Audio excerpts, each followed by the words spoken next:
जिज्ञासा साहू है। मैं क्लास 11th बायो की स्टूडेंट हूँ और मैंने यहाँ पर इलेक्ट्रोकेमिकल का मॉडल बनाया है।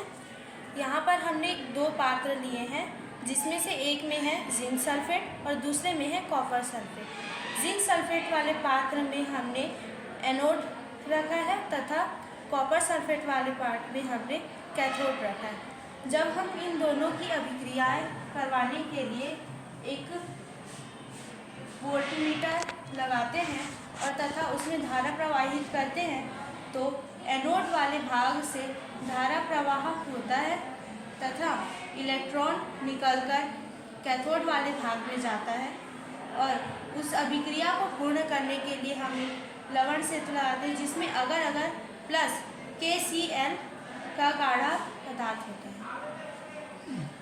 ये आप देख सकते हैं कि ये इलेक्ट्रोकेमिकल सेल है। इसमें जिंक के इलेक्ट्रोड को जिंक सल्फेट में और तांबे के इलेक्ट्रोड को कॉपर सल्फेट में डिप किया गया है। यहाँ ये चीज़ ध्यान देने लायक है कि जिसका इलेक्ट्रोड है उसी का इलेक्ट्रोलाइट सॉल्यूशन है। ऐसा काउंटर करंट को रोकने के लिए किया जाता है। साथ ही बीच में यू आकार की नली है जिसमें अगार अगार सॉल्यूशन और KCl डाला गया है और नीचे से दोनों सॉल्यूशन को जोड़ा गया है इसके थ्रू और कॉटन प्लग किया गया है, जिसको सॉल्ट ब्रिज कहते हैं। धारा प्रवाह होती है एनोड से कैथोड की ओर, उसे मेज़र करने के लिए वोल्टमीटर लगाया गया है। और इस तरीके से जब एक कंप्लीट सेटअप तैयार हो जाता है, कुंडली कंप्लीट हो जाती है, तो विद्युत धारा प्रवाहित होना चालू हो जाता है। एनोड पर ऑक्सीडेशन होता है और कैथोड पर रिडक्शन होता है।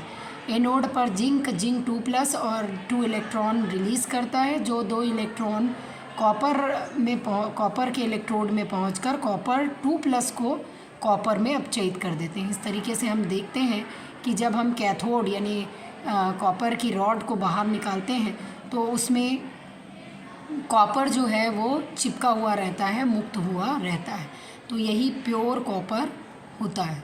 तो इस तरीके से इलेक्ट्रोकेमिकल सेल या गैल्वेनिक सेल को समझा जा सकता है, साथ ही इसकी सेल रिएक्शन भी। ये एक डेमो मॉडल है और सिंपल डायग्रामेटिक है। जब कभी आप जल्दी में पढ़ाना चाहते हैं तो आपके लिए ये बेस्ट ऑप्शन है।